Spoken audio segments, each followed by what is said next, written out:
বেলি, তোমরা কি আইসক্রিম খাচ্ছ? আইসক্রিম খেতে কি খুব মজা। আমাকে একটু আইসক্রিম খেতে দেবে? দাও না, আমি কোনোদিন আইসক্রিম খাইনি, আমাকে একটু দাও না বেলি। আইসক্রিম খাবো বললেই হলো, মামা বাড়ির আবদার। একটা আইসক্রিমের অনেক দাম। আমি তোকে আইসক্রিম খেতে দেব না টুম্পা, তুই এখান থেকে চলে যা। এরপর সেখানে বেলির মা চলে আসে আর বলে, আরে বেলি, তোকে সে কখন থেকে খুঁজছি, বাড়িতে তো কোথাও খুঁজে পেলাম না। আর তুই কি না এখানে এসে আইসক্রিম খাচ্ছিস? আরে ছোট লোক কাঠুরের মেয়ে টুম্পা এখানে কি করছে? এই টুম্পা, তুই আমার মেয়ের সাথে কি করছিস রে? মা দেখো না, এই টুম্পা কত বেহায়া, কতক্ষণ ধরে আমার কাছে আইসক্রিম চাচ্ছে। আমি বলছি দেব না, তারপরও এখানে দাঁড়িয়ে আছে ছোচা কোথাকারের। টুম্পা, তোদের মতো ছোট লোকদের নিয়ে বাঁচি না বাপু। ঠিকই আমার মেয়েটাকে ভুলিয়ে ভালিয়ে আইসক্রিম খাওয়ার কায়দা করছিস, তাই না? তাড়াতাড়ি এখান থেকে চলে যা বলছি। কাকিমা, তুমি আমার সঙ্গে এভাবে কেন কথা বলছো? তোমাদের তো অনেক টাকা, চাইলে আইসক্রিম কিনে খেতে পারো। আমাদের তো অভাবের সংসার, মা বাবাকে বললেও কিনে দিতে পারে না। এই কারণেই বেলির কাছে একটু আইসক্রিম খেতে চেয়েছি। ঠিক আছে, আমি আর কখনো আসবো না বেলির সাথে খেলা করতে। আমি এক্ষুনি চলে যাচ্ছি। এই কথা বলে টুম্পা মনটা খারাপ করে সেখান থেকে চলে যায়। ও বাবা, বাবা আমাকে একটা আইসক্রিম কিনে দিবে? জানো বাবা, আমি বাড়িতে ফেরার পথে দেখলাম বেলিনা আইসক্রিম খাচ্ছি। ওটা দেখে ওর কাছে আইসক্রিম খেতে চাইলাম। ওর মা এই কথা শুনে আমাকে অনেক কথা বলে সেখান থেকে তাড়িয়ে দিয়েছে। টুম্পা, একটা আইসক্রিমের দাম অনেক টাকা, আর তোর বাবা যে রোজগার করে তাতে আমাদের সংসারটা চালাতে হিমশিম খেয়ে যায়। তোকে এত টাকা দিয়ে আইসক্রিম কোথা থেকে কিনে দেবো রে মা? আর তুই কেনই বা ওই বাঘিনীর মেয়ের কাছে আইসক্রিম খেতে চেয়েছিস বলতো? গিন্নি, মেয়েটার সাথে এভাবে কেন কথা বলছো? টুম্পা মা, আমার হাতে তো এখন কোনো টাকা নেই। টাকা হলে তোকে আমি আইসক্রিম কিনে দেবো রে মা। ঠিক আছে বাবা, আমি আর কখনো আইসক্রিম খেতে চাইবো না। তোমার কাছে যখন টাকা হবে তখনই আইসক্রিম কিনে দিও।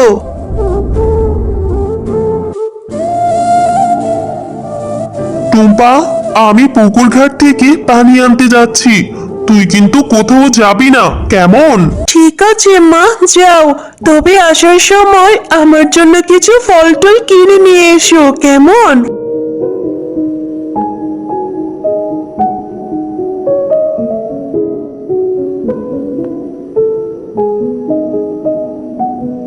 আরে, এই পুকুর ঘাটের সামনে এই বুড়িটা কি করছে?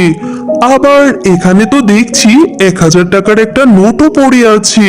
তাহলে কি এই টাকাটা বুড়িমার? বুড়িমা, আরে এই বুড়িমা, এখানে 1000 টাকার একটা নোট পড়ে রয়েছে, দেখুন তো টাকাটা আপনার নাকি?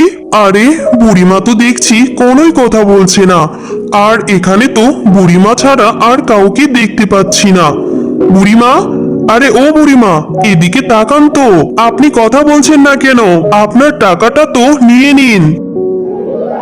শিয়ালিনী, আমি এখানে এই টাকাটা ফেলে তোমাকে পরীক্ষা করছিলাম। তুমি সত্যি অনেক ভালো, তোমার মনে কোনো লোভ নেই, তাই আমি তোমাকে সততার পুরস্কার দিতে চাই। তুমি বলো তোমার কি প্রয়োজন, আমি তোমাকে সেইটা দিয়ে সাহায্য করব। আমি তোমার কাছে কিছুটি চাই না পড়ি, আমি যে এক হতভাগী মা, আমার মেয়েটা আইসক্রিম খেতে যাচ্ছে। অভাবের তাড়নার কারণে আমি ওকে কিনে খাওয়াতেই পারছি না।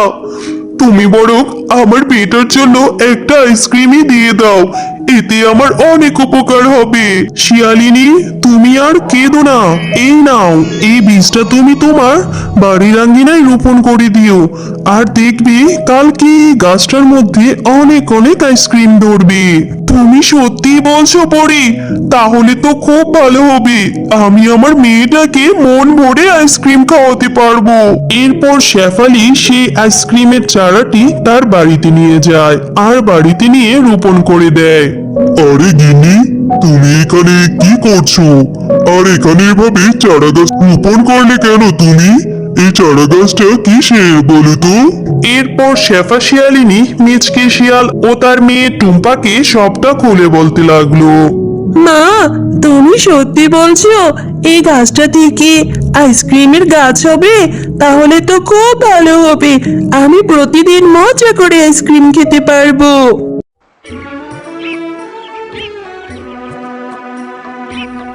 পরের দিন শেফা শিয়ালিনী দেখে সেই ছোট্ট চারা গাছ থেকে অনেক বড় একটা আইসক্রিমের গাছ হয়েছে। মা, বাবা দেখো না, আমাদের বাড়ির উঠোনে কত বড় একটা আইসক্রিমের গাছ হয়েছে। এখন থেকে এই সব আইসক্রিম আমি খাবো, আমরা প্রতিদিনই আইসক্রিম খেতে পারবো, তাই না মা? ওগো, এবার বুঝি সৃষ্টিকর্তা আমাদের উপর মুখ তুলে তাকিয়েছে গো।